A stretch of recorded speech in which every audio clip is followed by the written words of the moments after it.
I can't take it anymore, my friends. I can't take it. So I'm just sitting on vacay, taking old Chloe out to look at some restaurants, some universities up this way in the Northeast. A friend of mine from YouTube actually is going to take a sailing today, which is freaking fantastic. Well, I don't know about sailing, but getting on a boat, going around Casco Bay.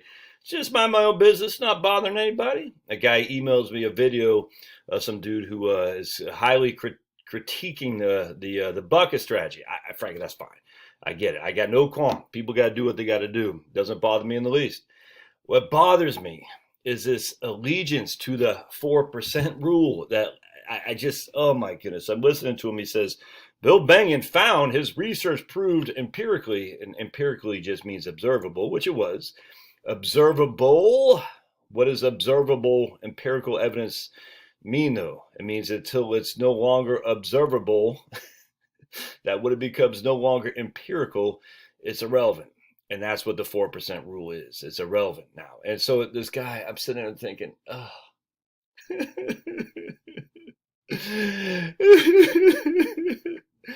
Bengen wrote this paper about the 4% rule. It was in 1994.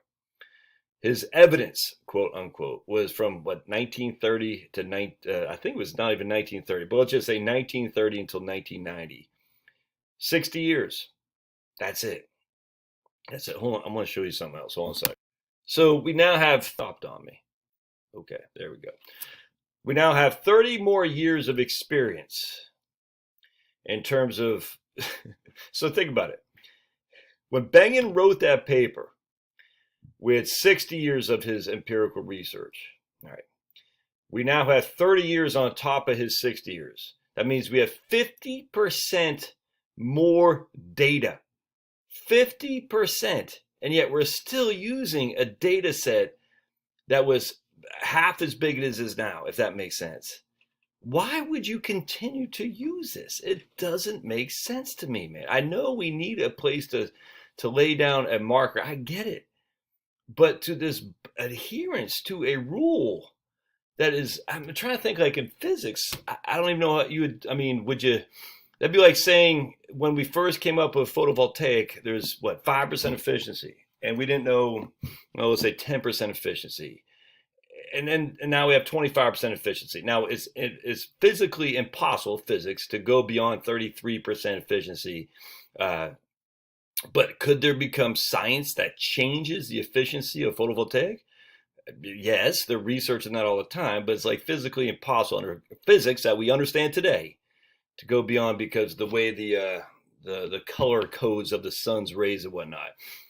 But that'd be like saying, oh, this violates the photovoltaic PV of solar in terms of converting the sun's energy into electricity.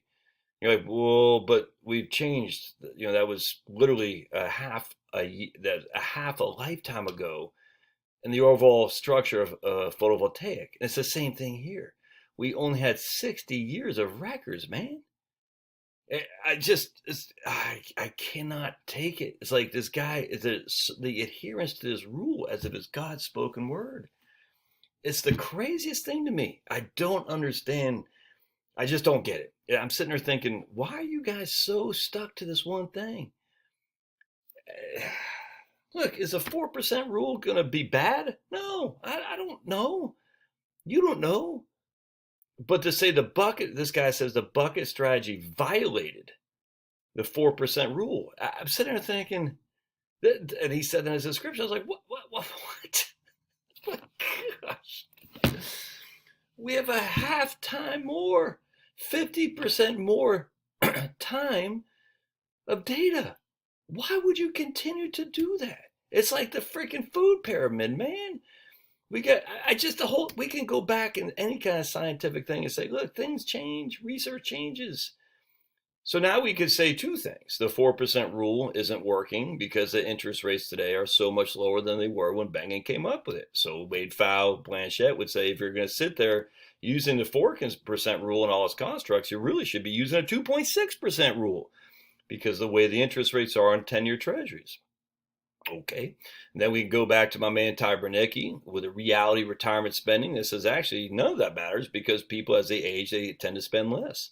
Okay. And now the behavioral science or behavioral economics says as people age, they spend less, or as people go from making income to spending money, they spend less inherently. And this is where I fall because they say I'm going to guard my bottom line because I don't want to spend willy nilly and stuff I don't really need because I'm actually digging into my principal as before I was getting a petty stay check, if that makes sense. And when I'm getting a petty stay check, I'm willing to spend more because I know most likely I'll have that I'll have that paycheck in 2 weeks, in 2 weeks, in 2 weeks, in 2 weeks. When you're on retirement on a fixed income, though, you're like, yeah, I don't know. I don't think I'm going to buy that crab legs, whereas before I would. It inherently makes sense, man. When I go to Costco because I'm self-employed, but money's coming in, it's nice. I'm more keen to buy things that I would not be if the money wasn't coming in, and you know that too. So, I mean, like, man, we all know this. We all do this. It's just that simple.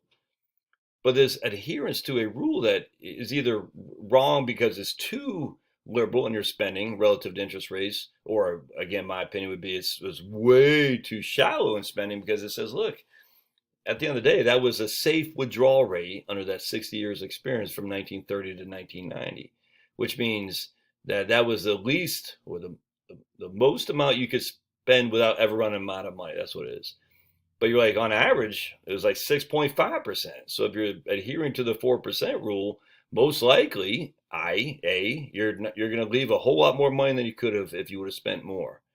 And then you throw in with Todd Bernicki and others before him, but I just can't remember those people, the professors from the late 90s. And our own experiences that most people spend less as they age. You're like, if you adhere to the 4% rule, you better be doing 2.6. And if you're only doing 2.6, you're going to leave a lot of money on the table most likely. On top of that, the facts, any of this evidence is not evidence at all. Was it evidence in Japan in 1989? You know what I'm saying? I mean, it's stupid.